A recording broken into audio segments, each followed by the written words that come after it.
Sir नमस्कार। नमस्कार sir. Sir क्या नाम है आपका? जागेंद्र सिंह जी।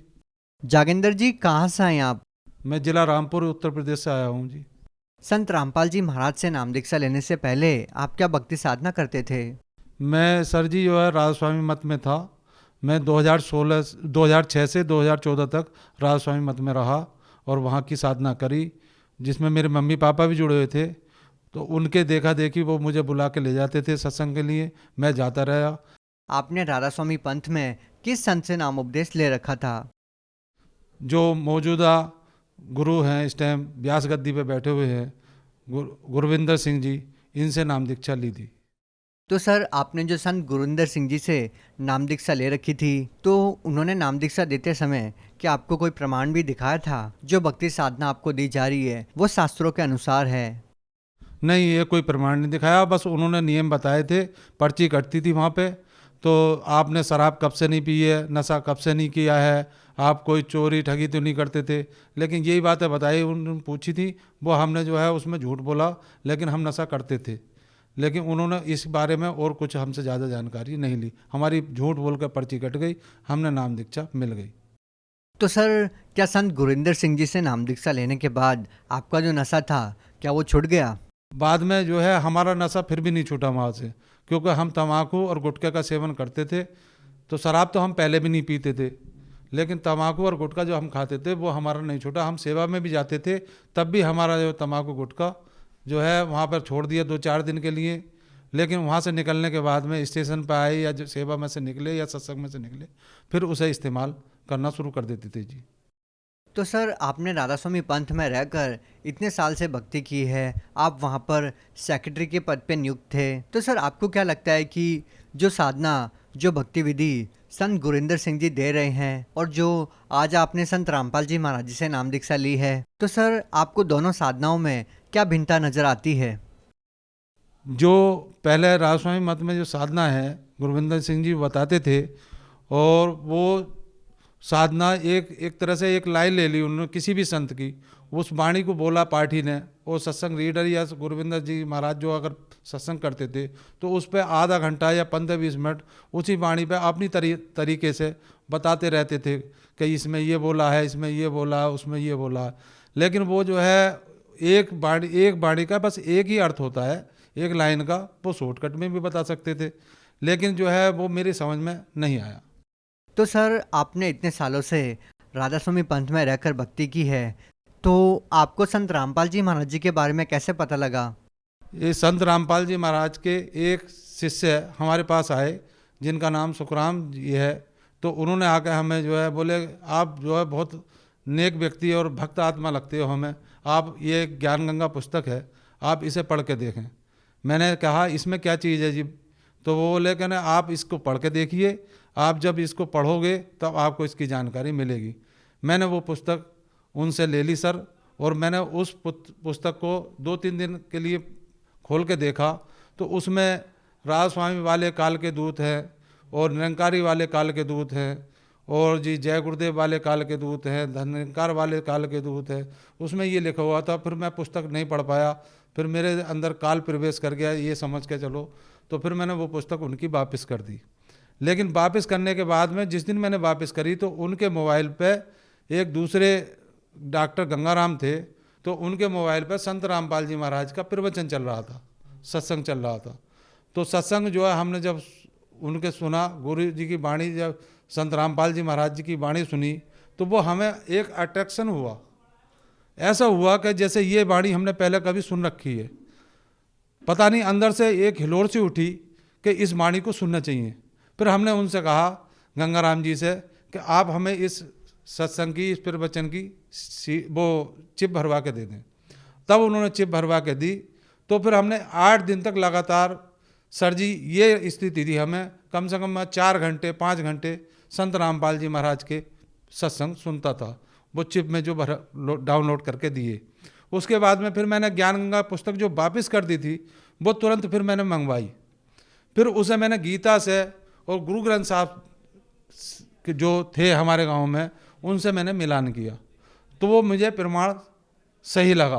फिर मैंने कहा ये तो जो है सही बात है। और ये कह रहे थे तो इसका मतलब तो ये कुछ ना कुछ इसमें रहस्य छुपा हुआ। तब मैंने जो है वो किताब मंगवा के और फिर मैंने एक दृढ़ निश्चय किया कि मैं संत रामपाल जी महाराज से नाम दीक्षा लूँगा। लेकिन भगत जी, संत रामपाल जी महाराज जी से दीक्षा लेने से पहले ही मैंने जैसे तम्बाकू और गुटखे का सेवन करता था, तो हमारी घरवाली पत्नी बोली कि आप इनसे नाम दीक्षा लेने जा रहे हो संत रामपाल जी महाराज से, ये तो कहते हैं कि अगर आपको 1 रुपये का भी लाभ या एक तरह का आध्यात्मिक लाभ नहीं प्राप्त होगा जब तक आप जो है इस गुटखे को, तम्बाकू को या शराब को, कोई भी झूठ नशा किसी तरह का भी जो है व्यसन करते हो, ये छोड़ना पड़ेगा आपको। तो आप तो गुटखे का और तम्बाकू का सेवन करते हैं। तो मैंने कहा हाँ, बात तो सही है, तो फिर आप नाम दीक्षा लेकर क्या करोगे वहाँ पे? मैंने कहा जब ही हाथ जोड़ के, अगर संत रामपाल जी महाराज में अगर ऐसी कोई शक्ति है, परम शक्ति है वहाँ पे, तो मैंने जो है हाथ जोड़ के कहा कि मेरा ये तम्बाकू और गुटखा लो। आज के बाद में मैंने तम्बाकू, हमारा नौकर था तो वो उसे सुहास को हमने नौकर को दे दिया, उसने वो तम्बाकू की पुड़िया ले ली। उस दिन का वो दिन है, उसके 8 दिन बाद हम जो है नाम दीक्षा लेने के लिए गए, लेकिन उस दिन से ही हमारा तम्बाकू और गुटखा छूट गया। उसके बाद में 10 सितंबर को हम संत रामपाल जी महाराज के आश्रम बरवाला में गए और वहाँ पे हमने जो है जाके वहाँ का माहौल देखा। फिर उसके बाद में भी हमारे अंदर जो है मैं आ गई। हमने सोचा कि ये तो इससे तो बढ़िया हमारा राज स्वामी वालों का आश्रम है, काफ़ी बड़ा है, काफ़ी जंगल में फैला हुआ है, कई 100 एकड़ में फैला हुआ है ब्यास में आश्रम, यहाँ तो छोटा सा है। लेकिन हमने सोचा इससे तो हम वहीं पे रहेंगे, क्योंकि हमारी पत्नी भी गई थी, वो भी राज स्वामी से जुड़ी हुई थी। उसके साथ में हमारे साथ में एक रामपाल मास साहब और उनकी पत्नी वो भी गए थे, वो भी राज स्वामी मत से जुड़े हुए थे। लेकिन उसके बाद में हुआ क्या, हमारे दिमाग में थोड़ा सा विचार ही चल रहा था, तो एक शंका समाधान लिखा हुआ था वहाँ पे। तो शंका समाधान में जब हम प्रवेश करा हमने, वहाँ पे जो है संत रामपाल जी के भाई महेंद्र दास जी बैठे हुए थे। हम उनके पास पहुँच के उन्होंने जो है, हमने उनसे कहा हमें शंका है कि ये आप जो है कबीर साहब को भगवान बताते हैं। तो फिर उन्होंने गुरु ग्रंथ साहब और जो कबीर साहब की वाणी, वो कबीर ग्रंथ, आधा घंटा उन्होंने मुझे समय दिया महेंद्र दास जी ने, और उन्होंने मुझे समझाया। जब समझाया तो मुझे जो है ज्ञान समझ में आया। तो फिर हमारी पत्नी मिली, बोली क्या करना है, तो मैंने कहा भाई आप चाहे कुछ भी करो, मुझे गुरु दीक्षा लेनी है यहीं संत रामपाल जी महाराज से। तो तभी मैंने फार्म भरवा के संत रामपाल जी महाराज जी से नाम दीक्षा प्राप्त करी। सर, संत रामपाल जी महाराज जी का ज्ञान आपने सुना, उनके सत्संग सुने, उनकी पुस्तकें पढ़ी और उनसे आप काफ़ी प्रभावित हुए। तो सर, जब आप संत रामपाल जी महाराज जी के आश्रम में जाते हैं तो सर क्या आपको भी कोई लाभ मिलता है जिस प्रकार से संत रामपाल जी महाराज जी के अनुयायी दावा करते हैं? सर जी, लाभ भी प्राप्त हुए, जो कि मुझे आर्थिक लाभ भी हुए और शारीरिक लाभ भी हुए और मेरे पारिवारिक लाभ भी हुए। मेरे सबसे पहले जो है मुझे एक दिक्कत थी, जो 20-30 किलोमीटर मोटरसाइकिल चलाता था मैं, तो मेरे शरीर पीछे रीढ़ की हड्डी के पीछे तो सुन्नी सी पैदा हो जाती थी जब मैं उतरता था। तो काफ़ी समय तक मुझे मालिश करनी पड़ती थी, तब जो है मुझे तो आराम मिलता था, रिलीफ मिलता था। लेकिन संत रामपाल जी महाराज की मैंने जो है 2 महीने ही भक्ति करी थी, उससे वो मेरी परेशानी दूर हो गई। एक परेशानी और थी जो मेरी कुछ समय तक चली भी, नज़ले वाली, जो मुझे बचपन से ही था, जिसकी वजह से मेरे बाल एकदम सफ़ेद हो गए। अभी कोई मेरी इतनी एज नहीं है सर, मगर जो है फिर नज़ले की वजह से मैंने जो है फिर जब परमात्मा संत रामपाल जी महाराज के मंत्रों का जाप करा, तो आज वो नज़ले की प्रॉब्लम मुझे 2-3 साल से नहीं हुई है सर जी। उसके बाद में मुझे आर्थिक लाभ, मैं आरा मशीन का, लकड़ी का मेरा व्यवसाय है, नंबर 2 में मशीन चलती थी मेरी। लेकिन जो है संत रामपाल जी महाराज जी के शरण में जाने के बाद में 1 साल बाद ही मेरी मशीन वो बंद हो गई। जब बंद हो गई तो फिर मैंने संत रामपाल जी महाराज जी से प्रार्थना लगाई। प्रार्थना लगाने के बाद में लाइसेंस लेकर 20-25 लाख रुपए का लाइसेंस मिल गया था, तो मेरे पास इतना वजूद नहीं था। लेकिन जो है मैंने जब प्रार्थना लगाई तो गुरु जी का, संत रामपाल जी महाराज जी का आदेश आया कि बेटा भक्ति करो, मर्यादा में रहकर, परमात्मा दया करेंगे। तो अब मेरी आरा मशीन लाइसेंस समेत चालू हो गई। परमात्मा ने कैसे दया करी ये तो कबीर परमात्मा और संत रामपाल जी महाराज ही जान सकते हैं। और उसके बाद में मेरा एक भाई था, उसे लीवर, किडनी सब फेल बता दिए थे उसे। मैंने उसे नाम दीक्षा दिलवाई। नाम दीक्षा दिलवाने के बाद में फिर भी उसे थोड़ा सा रिलीफ मिला तो उसने नाम फिर खंड कर लिया। फिर उसे मेरठ भर्ती कराया, मेरठ में बिल्कुल फेल कर दिया उसे, बोले ऑल इंडिया ले जाओ। ऑल इंडिया ले जाने के लिए हमारे पास हम 7-8 लाख रुपए खर्च कर चुके थे, लेकिन हमारे पास पैसे नहीं थे। उसके बाद में मैंने कहा आप आ जाओ, मुरादाबाद में भटावली में सेंटर पे मैंने उनका नाम शुद्ध कराया, परमात्मा संत रामपाल जी महाराज से प्रार्थना लगा के, और शुद्ध कराने के बाद में मैंने 4 दिन उन्हें मंत्रों का जाप कराया। 4 दिन में सर जी आप विश्वास नहीं कर पाओगे, उन्होंने बगड़ की रोटी से, जो चावल की रोटी होती है उसे बगड़ की रोटी बोलते हैं हमारे यहाँ, उसकी रोटी 2 रोटियाँ उन्होंने जो है चौथे दिन खाई, और उसके बाद में 1 हफ्ते में बिल्कुल चलन फिरने लगे थे वो। एक मेरा बेटा भी है, तो उस बेटे को जो है एक दफ़े प्रॉब्लम हुई, मैंने उससे कहा बेटा जो है नाम दीक्षा ले लो गुरुजी से, परमात्मा आए हुए हैं संत रामपाल जी महाराज, आप नाम दीक्षा लो। तो उन्होंने नहीं मानी, लेकिन उन्हें जब एक परेशानी हुई अचानक से, तो उन्हें भी डॉक्टर ने बता दिया कि आपकी जो है दवाई ये 1 साल लगभग चलेगी।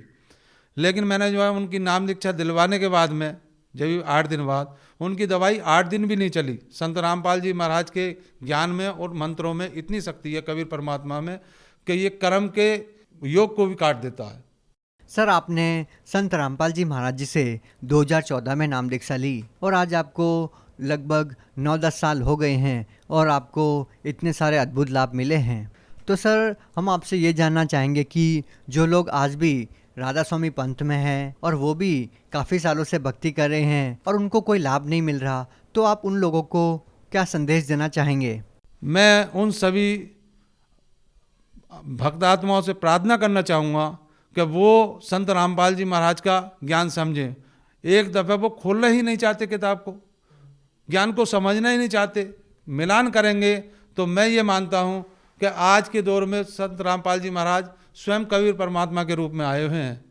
अगर जो आप आँख खोल लेंगे वो अपना जीवन सफल बना कर यहाँ से मोक्ष को प्राप्त करेंगे, अन्यथा जो है 84 लाख योनियों में भटकते रहेंगे। मेरी सबसे यही प्रार्थना है कि आप संत रामपाल जी महाराज का एक बार ज्ञान सुने, पुस्तक पढ़ें, सत्संग देखें, संत रामपाल जी महाराज जी से दीक्षा प्राप्त करके अपना कल्याण कराएं। सर जब हम अपने आज के समाज में देखते हैं तो आज की जो युवा पीढ़ी है, या फिर यूँ कहें कि आज का जो समाज है वो नशे में काफ़ी लिप्त है, तो सर आप उन लोगों को क्या संदेश देना चाहेंगे? जो युवा वर्ग नशे में और अन्य व्यसनों में और अन्य जो है कुरीतियों में फंसा हुआ है, वो अगर संत रामपाल जी महाराज जी के प्रवचन सुनेंगे और उनके ज्ञान को समझेंगे तो वो सब इन कुरीतियों से दूर हो जाएंगे, क्योंकि संत रामपाल जी महाराज स्वयं कबीर परमात्मा के रूप में आए हैं। जो कहते हैं, जो अन्य संत कहते हैं कि ये इस कर्म के फल भोगने पड़ेंगे, उन्हें उससे तो लाभ मिलना नहीं जो साधना कर रहे हैं। लेकिन संत रामपाल जी महाराज जी की जो साधना करेंगे बताए अनुसार, तो उनको वो कर्म जो है सब कट जाएंगे उनके, और उनके इधर की तरफ को ध्यान नहीं जाएगा। उनकी सद्भक्ति ऐसे ही विदेश को भी, यही देश को विदेश बना देंगे। तो सर अगर कोई व्यक्ति संत रामपाल जी महाराज जी से नाम दीक्षा लेना चाहता है तो वो कैसे ले सकता है? संत रामपाल जी महाराज जी से नाम दीक्षा कई तरीके से ली जा सकती है, बहुत आसान है सर जी। एक तो यूट्यूब, फेसबुक और जो है अन्य सत्संग चैनलों पर सत्संग आते हैं, और पुस्तकों पर जो है नंबर लिखे हुए होते हैं, उस नंबर पर कांटेक्ट करके अपने करीबी नामदान केंद्र का पता करके नाम दीक्षा प्राप्त कर सकते हैं। सर बहुत बहुत धन्यवाद। सत्साई।